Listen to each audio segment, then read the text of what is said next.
Ito mga kamanok, papakita ko po sa inyo ang itsura ng fermented Jackie Oats na hindi po natin nahahalo araw-araw.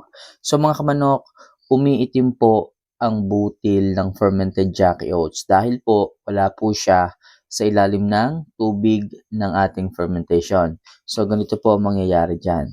Okay? So huwag kayong mag-alala, kahit medyo umitim yan, okay pa rin yan. Anong dapat nyong gawin? So hahaluin nyo po. Tingnan nyo itong nasa ilalim. Napakaganda po ng kulay.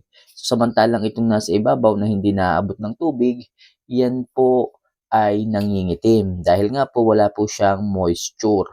So ang dapat nyong gawin, hahaluin nyo lang po yan mga kamanok. Okay? So yung iba nagpapanik, nagtataka, nagtatanong, nababahala, baka daw sira na, panis na. So, hindi po mga kamanok. Hahaluin nyo po.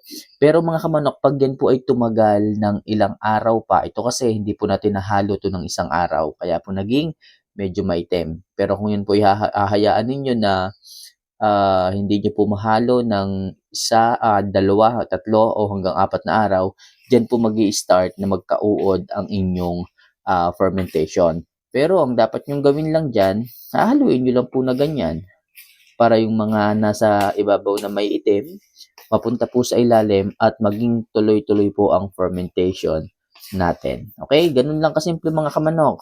So sa mga gustong mag-try ng fermentation nito, so maghalo lang kayo ng Jackie Oats sa mineral water. Tandaan, mineral water po ang inyong gagamitin tubig. So ibabad nyo lang po yan ng 1 linggo.